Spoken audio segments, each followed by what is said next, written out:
여러분 안녕하세요. 동도자선연구소 이영길입니다.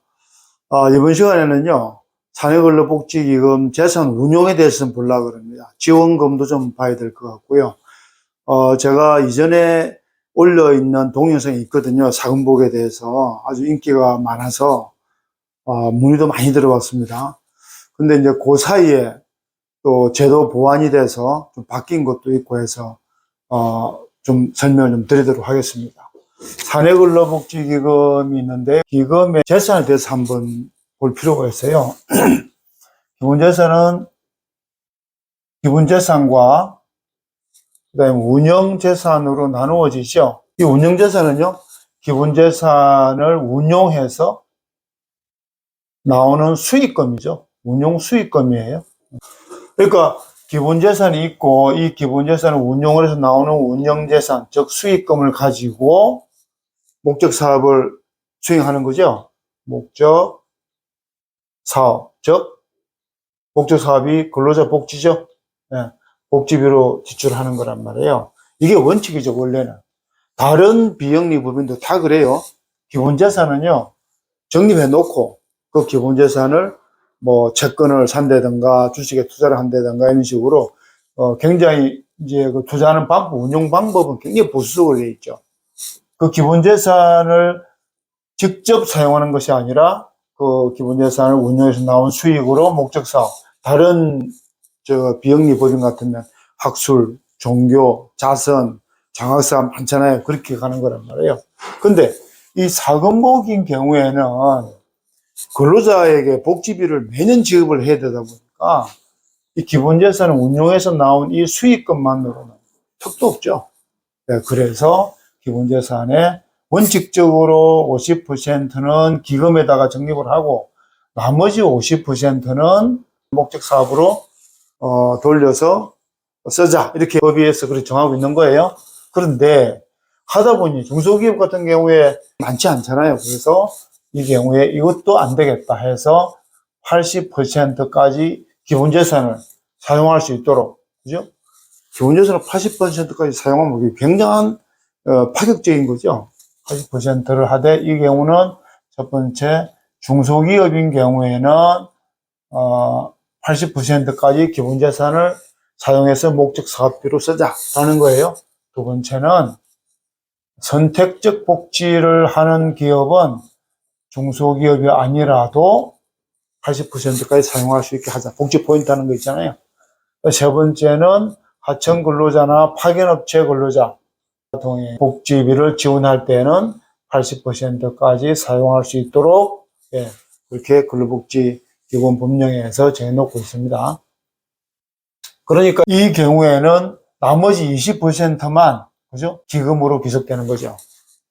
그러면 기본재산으로 들어올 때마다 중소기업이면 80% 이내에서 그 비율을 정해놔야 돼요. 뭐 80%다 해도 좋고 80% 중에서도 반만 정해도 좋고, 그렇게 정해놓는 것은 이 운영재산처럼 목적 사업비로 사용할 수가 있어요. 예를 들어서 이런 거죠. 자, 사업주가 사내근로복지금 1억을 넣었어요. 그러면 그 중에 80%까지는 이 목적비를 사용할 수가 있잖아요. 그걸 기금협의회에서 결정을 한단 말이에요. 근데 들어온 그 회계연도를 기준으로 하는 거예요. 그러면 1억에 들어오면 0.8억까지는 할 수가 있죠. 목적을 사용할 수가 있죠. 근데 그 중에서 0.5억만 사용하고 3천만 원이 남았다. 그럼 3천만 원은 다시 이렇게 목적 사업비로 나중에 쓸 수 있도록 되어 있어요. 예전에는 이 0.8억을 쓰고 남은 있으면 다시 또 기본재산 기족이 됐어요. 그거 없어졌습니다. 그러면 이제 쌓인 기본재산으로 운영을 해서 수익금이 나오면 이 수익금은 목적사업에 다 사용할 수가 있는데, 여기도 사용하고 남는 게 있을 수가 있잖아요. 여기에 운영재산이 0.5억이었는데 실제로는 0.3억만 쓰고 0.2억이 남았다. 그러면 그 0.2억에 대해서는 고유목적 사업준비금이라고 있어요. 줄여서 고목사준비금이라고 그러거든요. 기본재산을 사용해서 80% 이내에서 정한 목적 사업비를 쓰고 남음이 있는 것도 고유목적 사업 준비금으로 계상할 수가 있고, 운영재산을 목적 사업비로 쓰고 남은 것도 고유목적 사업 준비금으로 결산 시 계상을 하면 고유목적 사업 준비금 전부 다 비용 처리, 즉 송금 산입이 된다는 거예요. 송금 산입이 돼서 비용으로 인정받으니까 수익이 하나도 없는 거 제로가 되는 거잖아요. 그래서 법인세를 안 내도 된다는 거예요. 예, 근데 예전에는 운영재산 중에서도 이자 배당 수익은 고유목적 사업 준비금 100% 쓸 수가 있었고, 그 밖의 수익은 50%까지만 공모사 준비금 넣어줬거든요. 그렇게 왜 했는지 모르겠어요. 그렇게 한 거를 제 전에 올린 동영상에도 그렇게 올라가 있어요. 그게 바뀌었습니다. 운영재산이 나오는 것이든 기본재산에서 사용한 남는 것이든 전부 다 고유목적 사업 준비금으로 계상하면 송금 산입이 돼서 다음 해에 2월 돼서 사용할 수 있고 최대 5년 이내에 사용하면 돼요. 굉장히 간편하게 잘 되어 있죠. 깨끗하게 되어 있습니다. 그리고 거기에 20%씩 적립되는 거 있잖아요. 이거를 그러면 끝없이 한없이 적립이 돼야 되느냐? 그렇지는 않습니다. 우리 상법상 주식회사 같은 경우에 현금 배당을 하게 되면 그 중에 10%를 이익준비금으로 적립을 해야 되잖아요. 근데 그게 언제까지 적립이 되어야 되냐면 회사 자본금의 50%까지거든요. 그것처럼 여기에 기금도 80%를 쓰고 나머지 20%가 계속 적립이 되면 자본금의 50%까지를 적립하면 되고요. 50% 초과가 되잖아요. 50% 초과하는 기본재산은 제한 없이 목적 사업비로 쓸 수가 있습니다.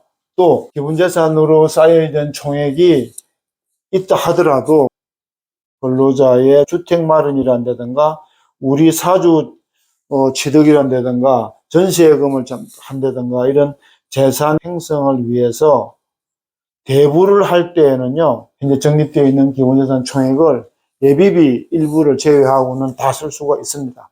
그러니까 기금에 정해놓고 있는 것이 아니라 근로자의 편의를 위해서 열심히 일하는 근로자를 회사에서 도와줘야 되잖아요. 실제로 회사로부터 대출받는 경우가 많거든요. 그래서 이 기본재산이 있다 하더라도 그걸 거의 다 대부업으로, 대부 자금으로 다 빌려줄 수 있습니다. 그죠? 그러면 이자가 좀 저렴하겠지만 이자 수익도 생기잖아요. 그러니까 사용하지 않는 게 아니죠. 요 용도로 사용할 때에는 기본적인 총액을 쓸 수가 있습니다.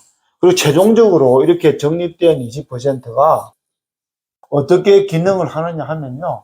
최종적으로는 회사가 어려워졌을 때, 회사가 정말 어려워가지고서 근로자 급여가 연체가 되고 퇴직금을 보장해주지 못할 상황이 되면 그 사유를 소명해서 기본재산으로 적립되어 있는 것을 제한 없이 다 끌어서서 사용할 수가 있습니다. 그거를 근로자 미지급금이라고 그러는데요. 미지급금으로 제한 없이 사용할 수가 있어요. 그러니까 근로자 미지급금을 먼저 지출을 하고요. 이게 그래도 남으면 그 중에서 50%는 근로자에 대한 생활 안정 자금으로 쓸 수 있고요.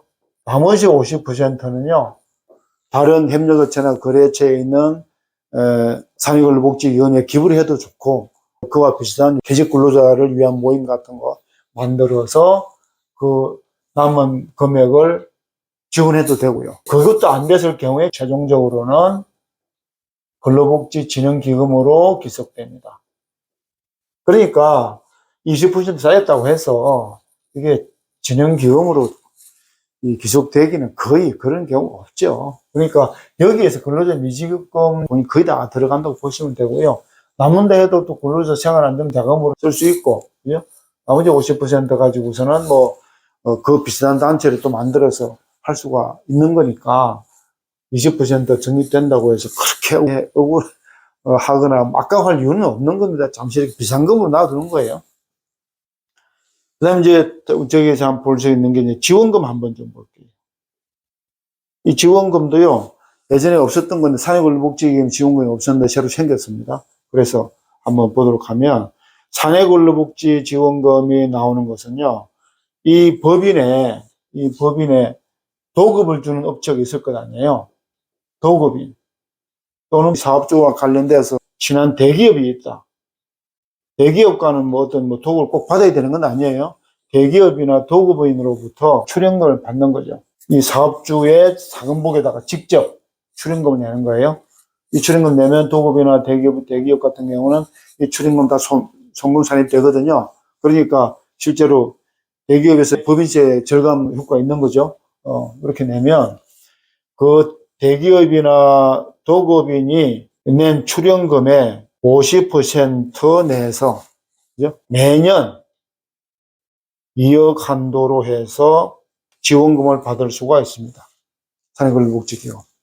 좋죠. 그러니까 중소기업이 대기업, 아는 대기업도 없고 도급인도 없다. 그러면 적용이 안 되는 거예요. 좀 억울한 면이 있어요. 근데 웬만하면 다, 이게 이제 이렇게 된 이유가 상생기업 좀 이렇게 밀어주기, 지원해주기 위한 규정 같아요. 대기업이나 도급이 있는 경우에는 출연금의 5%를 매년 2억 한도, 이거 출연금을 매년 받으면 매년 지원금을 받는 거예요. 좋은 제도가 있다는 거 말씀드리고, 그 다음에 이제, 요 사내 근로복지기금 지원금이잖아요. 만일에 2개 이상의 사업주가 공동 근로복지기금을 설립할 수가 있어요. 기존에 한 업체는 사내 근로복지가 있는 경우에는 다른 업체가 중간 참여를 하면 되고요. 둘 다 없는 경우에는 새로 신규로 조성 참여하면 되거든요. 그렇게 해서 공동기금 1+1이에요. 했을 경우에는 이점이 뭐냐면, 첫 번째는 아까 중소기업 80%까지 목적 사업에 쓸 수 있다고 그랬잖아요. 기본 예산에. 여기는 출연금의 90%까지를 목적 사업비로 사용할 수가 있어요. 실제로 적립되는 게 10%밖에 안 돼요. 되게 적죠. 그 다음에 또 하나 있는 것은 대기업이나 도급을 출연받았을 때 지원금이 나오는데, 이 사업주가 직접 사관복에 돈 준 거에 대해서는 지원금이 없단 말이에요. 근데 공동기금으로 하게 되면 사업주가 둘이잖아요. 둘이 여기 사건복에다가 출연한 돈이 있죠. 그 출연한 돈에 대해서 3년에 걸쳐서 최대 한도 2억을 한도로 해서 지원금이 나옵니다. 요거는 이제 설립한 때로부터 3년 한 번으로 끝나는 거예요. 그 다음에 이제 또 하나 있는 게 뭐냐면, 요 위에 사근복에서 대기업이나 도급원으로 받은 경우 요거 있잖아요. 요 경우와 똑같은 경우인데 매년 2억 한도로 지급받는 거 똑같은데, 요 공동기금을 하게 되면 출연금의 100%까지 범위 내에서 매년 2억 원 한도로 요건 매년 받을 수가 있어요. 여기서 주의해야 될 게 뭐냐면, 대기업이나 도급인이 또 공동기금의 1+1이 공동기금에 대한 사업주 각각이 서로 특수관계인이거나 대기업이나 도급이 사업주랑 특수관계인이면은 지원금은 안 나옵니다. 공동근로복지기금인 경우에 90%를 사용할 수 있는 거는 특수관계인은 상관이 없는데, 지원금은요, 특수관계에 있으면은 지원금이 나올 수가 없고, 하나 더 그 한도가 있는 게 뭐냐면 300인 미만 사업장에 1년간 평균 근로복지비, 평균 복지비가 2023년도 기준으로 186만 원인가 그래요. 1인당. 거의 50%. 그러니까 93만 원이죠. 1인당. 93만 원을 한도로 하고 있어요. 그러니까 100명이면 9,300원까지 받을 수 있고 50명이면 4,500만 원 받을 수 있겠죠. 그죠? 그런 식으로 한도가 있는 것은 어쩔 수 없죠. 비영리법인은 이게 존립 근거기 때문에 기본재산이 변경되면 변경될 때마다 등기를 해야 돼요. 상부상 주식회사인 경우에 자본금이 변경될 때마다 등기를 해야 되잖아요. 그런데 사건복은요, 이 기본재산이 계속 바뀌니까 너무 번거로우니까 처음 출연할 때, 최초 출연할 때만 한 번만 등록면허세를 내고 나면 그 다음에 설립된 이후에 기본재산 들락날락 하는 것은 등기할 필요 없어요. 그거는. 그렇다면 무슨 이야기냐면 처음부터 기본재산을 많이 하면 등록시 많이 나오잖아요. 그러니까 처음에는 조금 하고 1,000만 원에서 5천만 원까지는 똑같아요. 왜냐하면 최저한세가 있거든요. 원래 비영리법인의 등록세가 0.2%입니다. 근데 최저한세가 11만 2,500원이에요. 5천만 원 해도 11만 2,500원. 1,000만 원 해도 11만 2,500원이에요. 만일에 수도권 가밀업제권역 내에 있으면 3배수 중과되거든요. 그럼 11만 2,500원 곱하기 3. 그죠? 거기에다가 지방교육세 20% 있습니다. 그럼 40만 5천 원 나와요. 기본재산 처음에 제출을 할 때는 40만 5천 원. 40만 5천 원이 나와요. 40만 5천 원만 내면 될 일을 괜히 기분 좋게 처음부터 10억 딱 하면은 그 2%면 200만 원이잖아요. 200만 원에 중과수면 600만 원이고 20% 지방교세 붙으면 120만 원 붙어 720만 원 내야 된단 말이에요. 사건복은 기본재산은 처음 한 번만 등록세 내게 된다. 왜? 기본재산의 변경 등기를 할 필요가 없으니까 그래요. 그리고 기본재산의 변경 등기를 할 필요 없는 대신에 변경 있는 날부터 3주 이내에 고용노동부에 보고는 해야 됩니다. 실무자들 그 보고 안 하는 경우 많아요. 보고 안 하면 가태료 나오니까 그런 부분 좀 조심해서 잘 활용해서 하시면 될 것 같아요. 오늘은 지난 시간에 올린 동영상에 이제 미처 보완되지 못한 부분하고 지원금 부분에 대해서 말씀을 드렸습니다. 다음 시간에 더 좋은 주제로 만나겠습니다. 감사합니다.